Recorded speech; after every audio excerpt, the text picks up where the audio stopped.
আমরা তো ছোটবেলা থেকেই শুনে আসছি আগুন নাকি জল দেখলেই পালায়, কিন্তু তোমরা কি কখনো ভেবে দেখেছো আগুনকে যদি আমরা জলের মধ্যে পাঠাই তো আগুনের অবস্থাটা ঠিক কেমন হবে?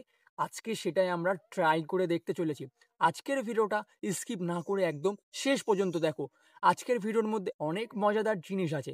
আর আজকে যদি আগুন জলের মধ্যে টিকে যায় তাহলে ভিডিওতে লাইক দিতে ভুলো না। দেখো, আমার কাছে আছে একটি প্লেট আর কিছু কর্পূর, যেটা দেখতে একদম হোমিওপ্যাথিক ওষুধের মতো। ঠিক যেমন তোমার এক্স তোমার জীবনে আগুন লাগিয়ে দিয়েছে, আজকে আমরা এই কর্পূর দিয়ে ঠিক তেমনভাবেই জলে আগুন লাগাবো। বেশি টাইম ওয়েস্ট না করে ভিডিওর প্রসেসের দিকে আগানো যাক। ভিডিওটা মনোযোগ সহকারে দেখতে থাকো। দেখো, এই প্লেটে সবার প্রথম আমরা জল দেব। তো এই প্লেটে আমরা জল ঢেলে নিলাম। এবারে হবে আমাদের আসল ম্যাজিক। এই হচ্ছে আমার কাছে কর্পূর।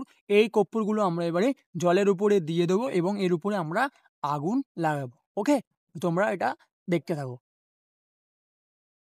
দেখো, মোমবাতিতে আমরা আগুন ধরিয়ে দিয়েছি। এবারে আমরা কর্পূরগুলোর উপরে আগুন দেব।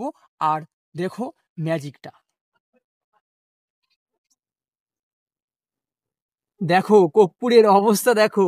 কর্পূর কেমন জলের উপরে ডান্স করছে। Dance like Nora ফাতেয়া।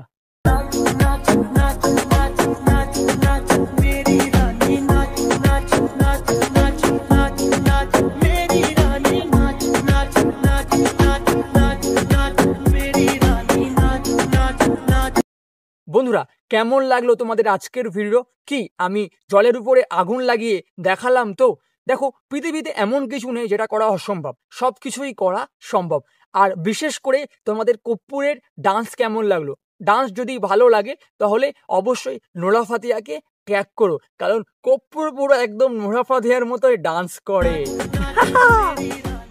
আর আমার চ্যানেলে যদি তোমরা নতুন হয়ে থাকো তাহলে চ্যানেলটাকে অবশ্যই সাবস্ক্রাইব করে এই ভিডিওতে লাইক দিয়ে আমার পাশে থাকো। দেখা হচ্ছে খুব শীঘ্রই নতুন কোনো এক্সপেরিমেন্টাল ভিডিওতে। সবাই ভালো থেকো, টেক কেয়ার, বাই বাই।